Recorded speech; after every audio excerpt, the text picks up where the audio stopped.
지나가는 또 시점이 되었네요. 오늘 주일 새벽 깨어 기도하신 분들에게 하나님의 축복이 함께하시길 축원드립니다. 주지하셨다시피 11장부터 15장까지는 이 정결법에 대한 규례이죠. 앞에서 우리가 13장, 14장에서 나병에 대한 이야기를 했는데 오늘 마지막으로 이 유출병에 대한 그런 규례입니다. 마지막 33절에 보면 32절과 33절에 보면 이 15장을 정리를 해주고 있죠. 이 규례는 그죠? 유출병이 있는 자와 설정함으로 부정하게 된 자와 불결기에 앓는 여인과 유출병이 있는 남녀, 보세요. 유출병의 남녀. 보통 우리가 이제 기존적으로 생각을 하면 유출병하면 여인만을 생각하게 되는데 이 유출이라고 하는 부분이 단순히 이 여인의 혈루를 넘어서 남자의 유출병이 있고 여인의 유출병이 있어요. 그래서 1절로 15절까지가 이 남자의 유출에 관한 부분이고 뒷부분 이제 16절로 18절에서는 이제 설정에 대한 그런 부분을 약간 이제 잠깐 언급하고 뒤 19절부터 이제 33절 마지막까지가 이제 여자의 유출에 대한 부분인데 어쨌든 간 이 모든 이들이 이 유출병을 앓는 자 또 그와 접촉한 모든 것이 부정하다. 부정한 사람뿐만 아니라 그와 접촉한 전염병과 같은 거죠. 이게 죄라고 하는 것은 세 가지 특징이 있다고 그러잖아요. 죄는 반복성이 있어요. 반복성. 한번 지은 죄는 계속 반복하게 되어 있어요. 두 번째는 뭐냐면 성장한다는 거죠. 바늘도둑이 소도둑이 되는 거예요. 이게 죄예요. 마지막 세 번째 죄의 심각한 게 뭐냐면 전염이 된다는 거예요. 이게 죄의 속성이에요. 반복이 되죠. 성장하죠. 그리고 전염이 되죠. 이 전염이라고 하는 것, 그래서 이 죄를 갖다가 성경에서 누룩에 비유하잖아요. 이게 누룩이 가지고 있는 큰 문제가 뭐예요? 삽시간에 퍼진다는 거예요. 삽시간에 퍼진다. 그런데 또 아이러니하게 또 여러분 예수님은 뭐라고 말씀하시냐면 천국도 무엇과 같다? 누룩과 같다 그랬어. 보세요. 죄의 속성이 이 누룩이 번지듯이 삽시간에 퍼지는 것처럼 여러분 반대도 우리가 생각해 본 거예요. 복음적인 시각으로 보면 천국도 누룩과 같다. 즉 우리 그리스도인들을 통해서 하나님의 선한 영향력이 거룩한 영향력이 이 세상에 퍼지기를 원하신다는 거예요. 그런 어떤 부분이 있는데 이 전염성 그래서 우리는 거룩한 전염병자들이 돼야 돼요. 거룩한 전염병자들. 우리가 가는 곳마다 우리가 밟는 곳마다 여기처럼 이 손을 대는 것마다 거룩하여지는 거룩한 믿음의 거룩한 제사장들이 되시기를 축복합니다.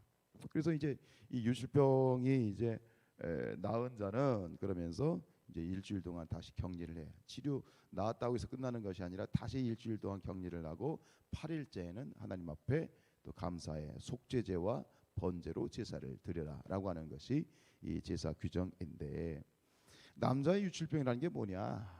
이것은 성병이에요. 성병. 즉 성기를 통해서 나오는 고름이나 정액, 피 이런 것이 계속 흘러나오는 그런 부분이 있죠.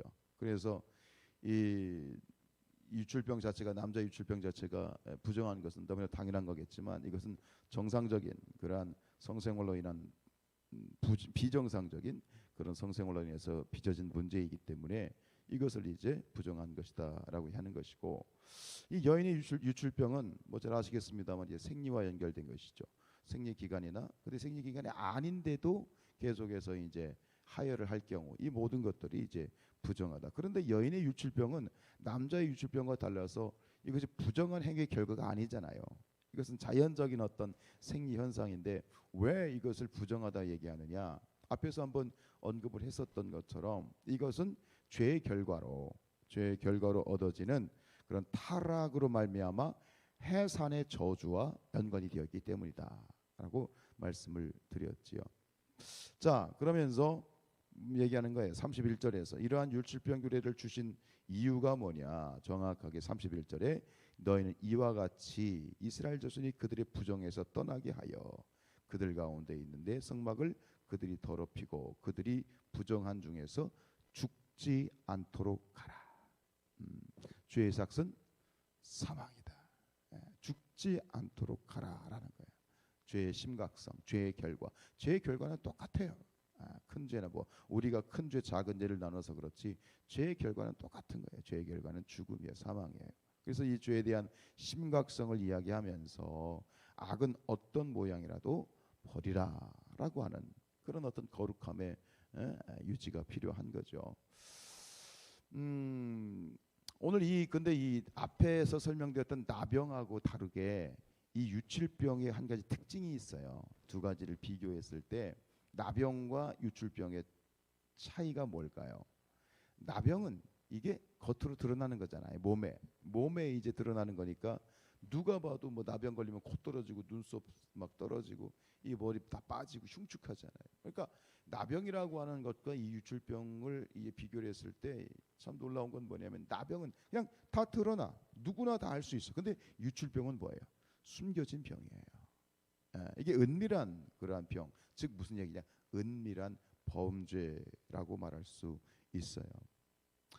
밖으로 드러나는 것, 죄가 밖으로 드러나면 죄구나 싶지만 드러나지 않으면 이게 숨겨진 병이기 때문에 이것을 숨기려고 하고 또 그것을 심각하게 생각하지 않는 부분들이 있다는 거죠. 여러분, 하나님은 중심을 보신다. 사람은 속여도 하나님은 속일 수 없다. 손바닥으로 태양을 가르는 것과 같다. 전도서 12장 14절, 하나님은 모든 행위와 모든 은밀한 일을 선악간에 심판하시느니라. 여기서 우리가 교훈을 삼아야 되는 건 뭐냐면 우리 성도들은 이런 어떤 보이지 않는 은밀한 죄, 이 내적인 심령의 죄에 대해서 더욱 민감해야 된다. 그냥 밖으로 드러나면은 뭐 보여지는 것에 대해서 호들갑을 떨 부분이 아니라 보이지 않는 은밀한 부분에 있어서 우리는 더 하나님 앞에서 민감하게 반응할 수 있어야 된다. 그래서 예수님께서도 생전에 뭐라고 말씀하셨어요? 나는 너희에게 이르노니 음욕을 품고 여자를 보는 자마다 마음에 이미 간음하였느니라. 마음이죠. 속에 보이지 않는, 겉으로 드러나지 않는 그런 부분들에 대해서 하나님은 우리가 더 민감하게 반응하기를 원하시죠. 잠언서 21장 2절에 사람의 행위가 자기 보기에는 모두 정직하여도 여호와는 무엇을 감찰하신다? 마음을 감찰하신다. 우리의 중심과 우리의 마음을 하나님께 오롯이 드릴 수 있기를 원합니다. 겉사람을 깨끗이 하는 것도 중요하지만 더 중요한 건 뭐예요? 속사람을 깨끗이 하는 것이다. 속사람, 우리의 중심을 하나님 앞에 오롯이 정결하게 하는 그런 부분들이죠. 사람은 속일 수 있지만 하나님은 못 속이는 거예요. 우리가 나중에 하나님 앞에서 섰을 때 우리의 모든 것이 다 그때는 뭐 오롯이 다 드러나 버리겠지만요. 그리고 여기서 한 가지 더 나누고 싶은 건 뭐냐면 이 부부관계에 대한 부분이에요. 이 남자의 유출병이 발생되는 이 이유가 뭐예요? 그것은 정상적인 부부관계가 깨어졌기 때문이지요. 그래서 이 베드로전서 3장 7절에 보면 이런 말씀이 있어요. 남편들아 이와 같이 지식을 따라 너희 아내와 동거하고 그를 더 연약한 그릇이요 또 생명의 은혜를 함께 이어받을 자로 알아 귀히 여겨라. 이건 남자에게만 해야 된다는 거 아니죠. 서로 간에 부부가 서로 간에 서로를 연약한 자로 또 귀한 자로 여겨라. 근데 그 다음이 중요한 거예요. 왜요? 이는 너희 기도가 막히지 아니하게 하려 함이라. 이 부부 관계의 파괴나 단절은 결국 영적인 부분들이 이어지는 거예요. 그럼 결국은 기도가 막힌다는 거예요. 기도가 되지도 않고 또 기도 응답이 되지 않는 이런 부분으로 초래하게 되는 거예요. 그래서 이 바른 부부 관계가 우리가 하나님 앞에 참된 예배자의 삶을 살아가기 위한 매우 중요한 조건이 되어지는 거죠. 성이라고 하는 것 자체는 악한 게 아니죠. 더러운 게 아니에요. 성은 아름다운 거예요. 거룩한 거예요. 왜? 하나님이 주신 것이니까. 하나님이 주신 것이기 때문에 그래요. 이것이 건강한 부부관계 안에 있을 때 우리가 하나님 앞에 참된 예배자로 설 수 있는 것이고 우리의 모습이 하나님이 받으시는 거룩한 산 제물의 삶이 될 수 있는데 그래서 결국 뭐냐? 부부관계는 부부라고 하는 것은 서로에게 만족할 수 있어야 된다. 근데 이걸 반대로 또 얘기할 수 있어요. 서로에게 만족한다는 얘기가 뭐야? 서로를 만족시켜주기 위해서 노력해야 돼. 응? 우리가 결혼할 때 뭐 주례에서 반드시 꼭 나오는 게 있잖아요. 둘이 뭐예요? 두 사람이 그렇죠? 둘이 하나가 된다라는 건데요. 이 하나가 된다라고 했을 때 이 하나는요 세 가지 측면이 있어요. 첫 번째 육체적인 하나됨이 필요함. 두 번째는 정서적인 하나됨이 필요해. 그리고 세 번째는 뭐예요? 영적인 하나됨이 필요한 거예요. 육체적으로, 정서적으로, 영적으로 하나가 된다는 것, 서로를 만족시켜주고 또 서로에게 만족하는 그 안에서 이 부부관계가 온전히 섰을 때 그 부부관계를 통해서 하나님께서는 우리의 영적인 신앙적인 예배자의 삶을 잘 살 수 있는 건강하게 살 수 있는 굉장히 중요한 조건이 됨을 분명히 말씀하고 있는 거예요. 이것을 우리가 유념을 해야 되겠죠. 그래서 고린도전서 7장 3절에 보면 이런 말씀이 있어요. 남편은 그 아내에 대한 의무를 다하고 아내도 그 남편에게 그렇게 할지라. 의무를 다하라는 거죠.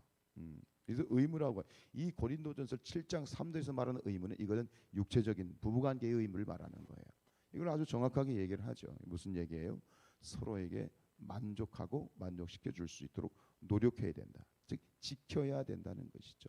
모든 우리 사랑하는 성산의 가족들의 아름다운 부부관계가 아름답게 지켜지길 축복하고 그로 인해서 또 우리가 죄를 지을 수 있는 그런 가능성들이 또 줄어드는 것이고 그래서 우리가 하나님 앞에 온전히 예배하는 예배자로서의 삶을 살아갈 수 있기를 주님의 이름으로 축복합니다. 기도하겠습니다.